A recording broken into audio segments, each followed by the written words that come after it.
Hi friends, welcome to the YouTube channel Raj Academy. The main aim of this lecture is to discuss about the TSPSC General Studies questions in a very detailed manner.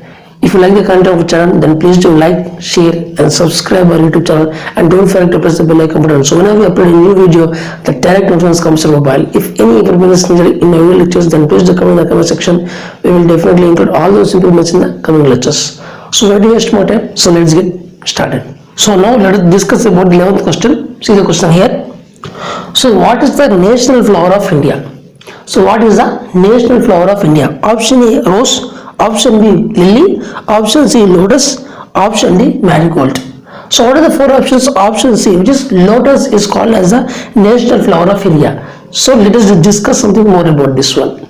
So the national flower of India is nothing but the lotus. Lotus is called as the national flower of India because, and its scientific name is, the scientific name of lotus is Nelumbo nucifera garden.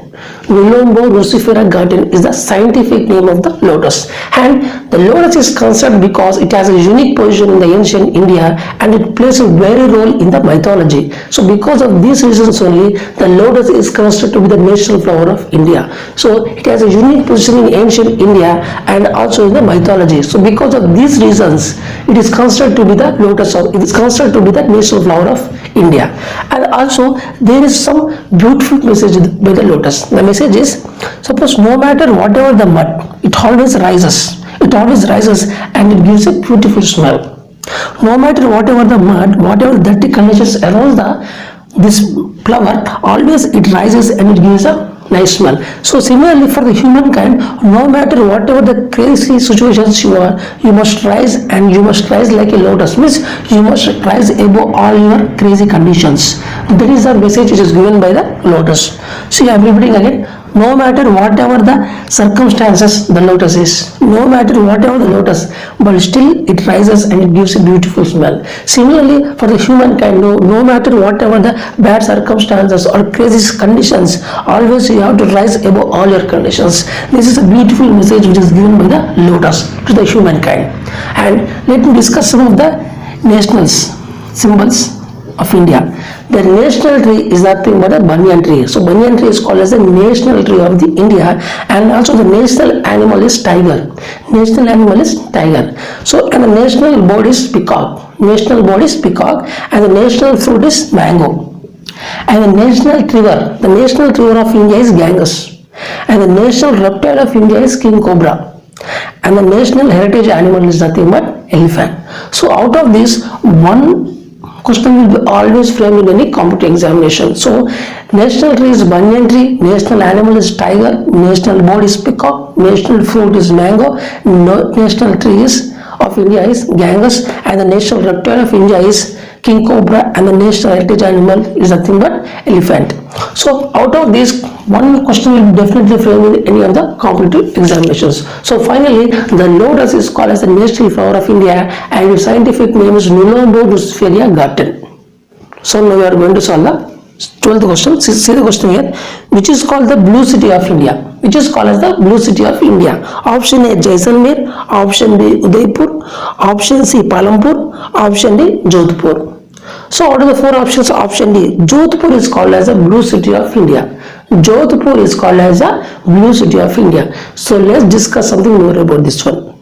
So now we'll discuss the different cities and what are the different names of the cities, and also in which state it is present, and also the reason behind that one. So the first thing is Jodhpur. Jodhpur city is also called as the blue city or sun city. Jodhpur city is also called as the blue city or sun city, and it is present in the Rajasthan state. It is present in the Rajasthan state, and this is called as the blue city or sun city because most of the houses are painted in blue color. In the Jodhpur, most of the cities are painted in the blue color, and whenever the houses are painted in blue color, and whenever the sun hits these blue color houses, it will become cool in nature. So therefore, the houses will be always in blue color. So that is the reason they will be in the cool conditions. So they feel at the cool temperature. That is the reason, because of the most of the houses are in blue color, it is also called as a blue city, because it is called sun city because always there will be a high temperature of sun. That is why it is called as a sun city. So here, because houses are blue painted, so because of sun, blue houses are very cool. So because the houses are in blue color, and because whenever the sun hits this blue color houses, the houses will be cool in temperature. That is why Jodhpur is called as the blue city, or another name is also sun city for the Jodhpur. Now the second one is Udaipur. Udaipur is also called as the white city or city of lakes, because the large amount of lakes are present in the Udaipur. That is why it is called as the city of lakes, or also white lakes or white city. And it is present in the Rajasthan. So this is also present in the Rajasthan. So because it has home for so many lakes, so because it is a home for so many lakes, that is why it is called as city of lakes or the white city. The third thing is Nagpur. Nagpur city is present in the Maharashtra state. Nagpur city is present in the Maharashtra state, and it called as the orange city or the tiger capital of India, because large amount of tiger reserves are present in the Nagpur. That is why it is called as the tiger capital of India, and it is also called as the orange city of India, because it is famous for oranges. This city is famous for oranges. That is why it is called as the orange city, or tiger capital of India, because lot of tiger reserves are present in this city. That's why it is called as the tiger city of India. And the other thing is Jaipur. Jaipur is called as a pink city. Jaipur is called as a pink city, and it is present in the Rajasthan, because here also most of the houses are in pink in color. And there are some forts also inside this Jaipur. They are also in pink in color. That is the reason Jaipur is said to be the pink city. So most of the houses and forts, these are also in pink in color. That is why this Jaipur is called as a pink city. And the other thing is Jaisalmer. Jaisalmer is present in the Rajasthan. Jaisalmer is present in the Rajasthan, and it is called as the yellow city or the golden city. Yellow city or golden city. Because here this is called yellow city, because here yellow sandstone used at fort and in town. So in the city there are some forts. So in this they have used the yellow sandstone. Here they have used the yellow sandstone, and even the fort also they use this thing, and also in the downward, means in the towns which are present near this fort also they have used the same yellow sandstone. That is why it is called as a yellow city or the golden city, because they look like in a golden color. That is why it is called as a yellow city or the golden city. So let me explain again. Here there is a fort. Here there is some fort here.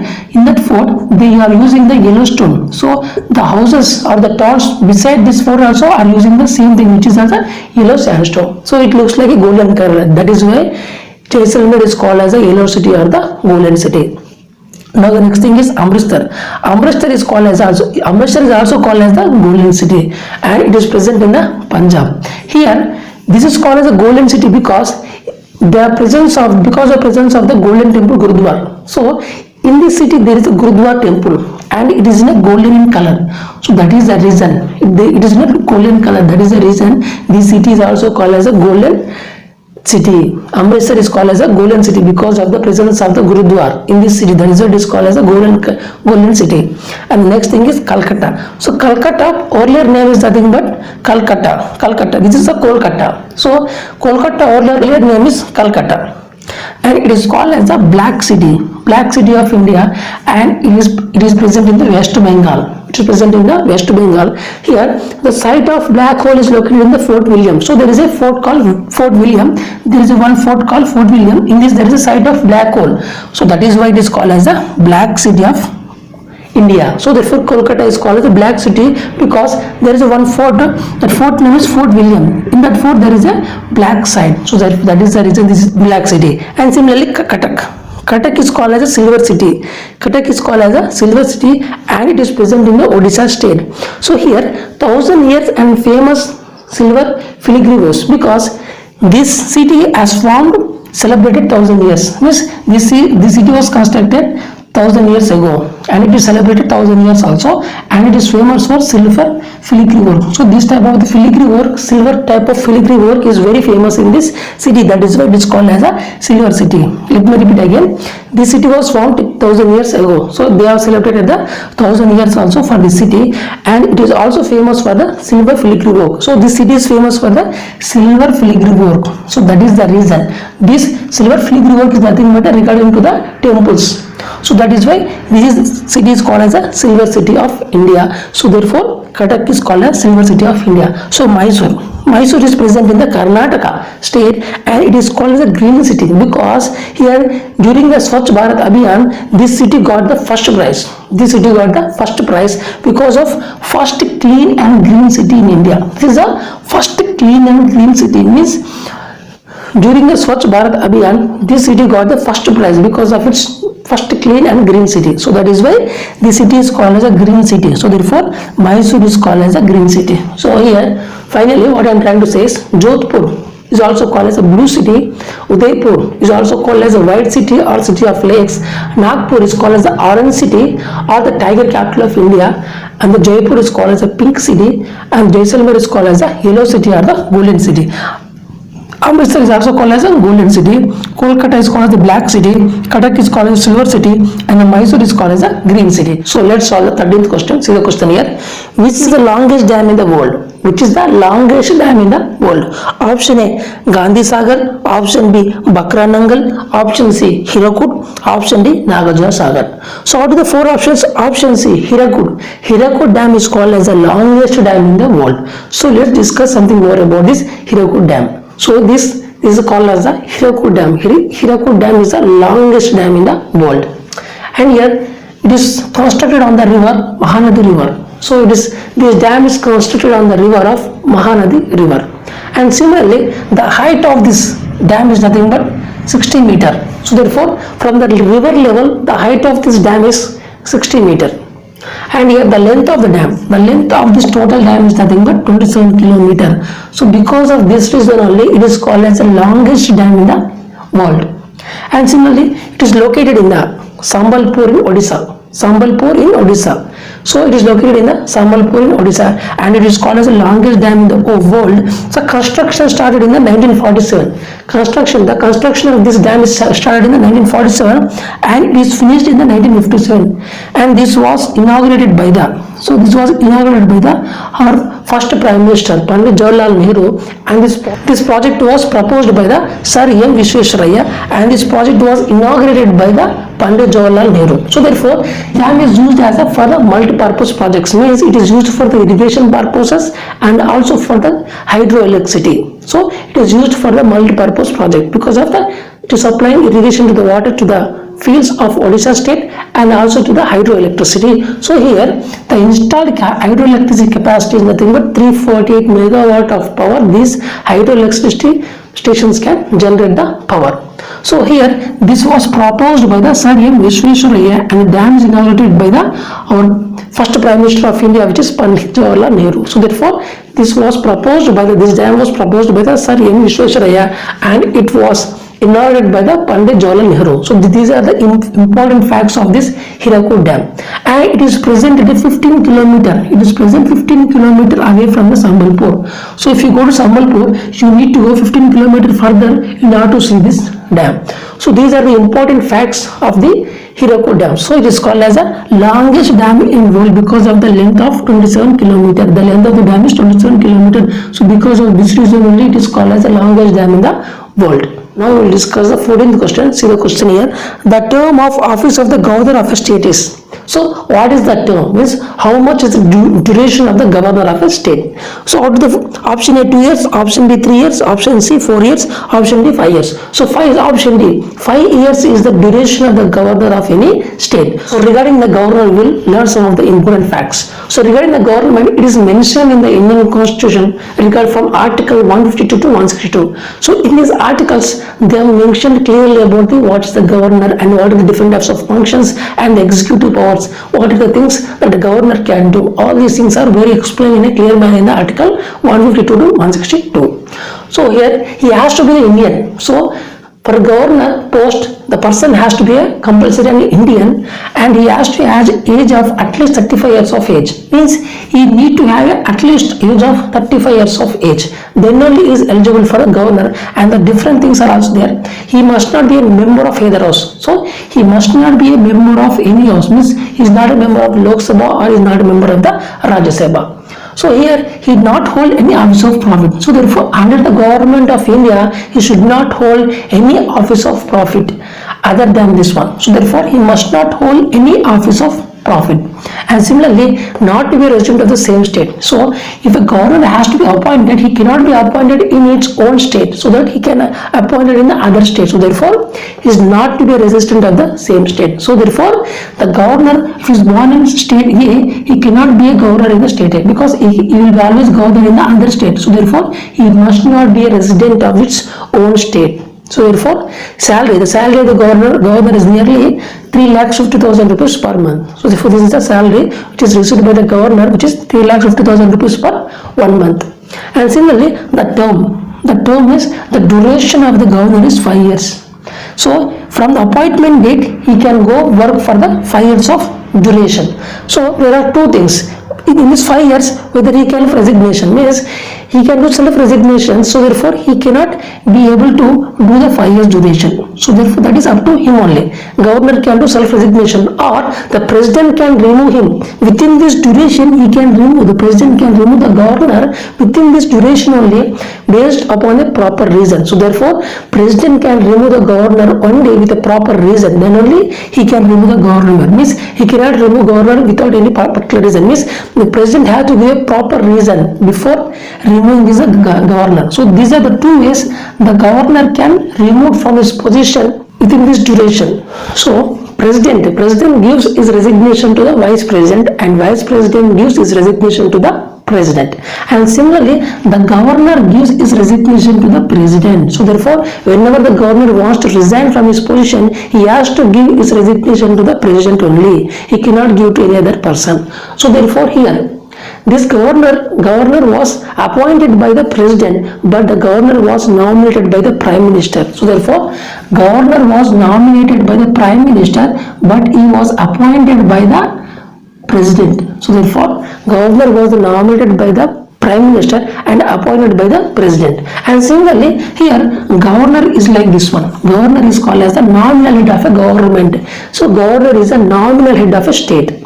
So but the real powers of the state are held by the CM. So whatever the things which are executed by the CM, he does in the name of the governor of a state. So governor is called as a nominal head, and the CM has the real powers. The real powers are owned by the CM, and whatever the work done by the CM, he will do that work in the name of the governor of a state.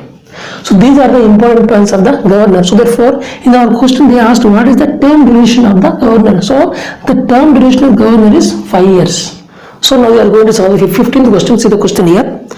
The present deputy chairman of Rajya Sabha is. So we have to figure out who is the present deputy chairman of the Rajya Sabha. Option A, Professor Nambiar. Option B, Hamid Ansari. Option C, Nazma Heptullah. Option D, Harivansh Narayan Singh. So out of the 4 options, option D, Harivansh Narayan Singh is the correct solution of this question. So now let's discuss something about the Rajya Sabha. So Rajya Sabha is also called as the upper house or the council of states. So Rajya Sabha is also called as the upper house or the council of states. So the present chairman of the Rajya Sabha is nothing but the present chairman of Rajya Sabha is nothing but vice president of India. So always the chairman of Rajya Sabha will be the vice president of India. So therefore the present vice president is nothing but M. Venkaiah Naidu. M. Venkaiah Naidu is the present vice president of India. So therefore he is the chairman of the Rajya Sabha. So he is from 11th August 2017, he is the vice president of India. So from this day onwards he is the vice president of India, and from this day only he is holding the chair of the chairman. And similarly the deputy chairman of the Rajya Sabha is none other than Harivansh Narayan Singh. In the question they have asked who is the present deputy chairman of Rajya Sabha. So therefore Harivansh Narayan Singh. So he is from since 14 September 2020. So he is holding this seat from the 14 September 2020. And similarly here the first Rajya Sabha meeting was occurred in the 13th May 1952. So first Rajya Sabha meeting was occurred in this date, 13th May 1952. And in order to be the member of the Rajya Sabha, minimum age is nothing but 35 years. So therefore the person has to have a minimum age of 35 years. And here the term limit means the number of years he can hold the seat is nothing but 6 years. Only 6 years is the duration of the member of a Rajya Sabha. So now we will learn about this something maximum capacity. So the maximum capacity, the number of seats available in the Rajya Sabha is 250. Out of those 250 maximum seats, elected members are 238 and the remaining appointed by the president is 12 seats. So but present only 245 members. Present only 245 members are present in the Rajya Sabha. So out of the maximum total capacity 250, only 245 are present in the Rajya Sabha, and out of these 233 are being elected. Only 233 are being elected and the remaining 12 are appointed by the president or the nominated by the president based on the art, literature and science, different fields. So therefore, I will explain again. In the question, if they ask what is the maximum seat capacity of Rajya Sabha, then the answer is 250. Out of these, 238 are elected and the remaining 12 are appointed. But presently in the Rajya Sabha, 245 members are present in the Rajya Sabha. Out of these, 233 are being elected and the 12 are appointed by the president. So these persons are elected from the different states and the union territories and appointed by president based on the art, literature and science. And the term of office of duration of the Rajya Sabha is only 6 years and he has to be minimum of 35 years of age.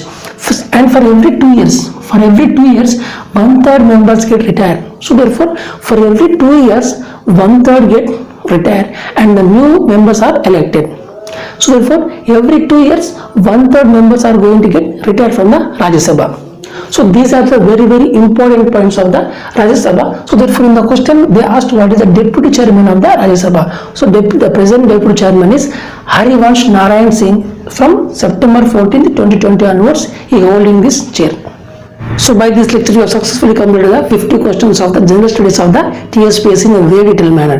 If you like the content of our channel, then please do like, share and subscribe our YouTube channel and don't forget to press the bell icon button so whenever we upload a new video the direct notification comes on mobile and the remaining questions will be discussed in the coming lectures as in the same detailed fashion. Thank you so much for watching this lecture. Keep smiling, take care and bye bye.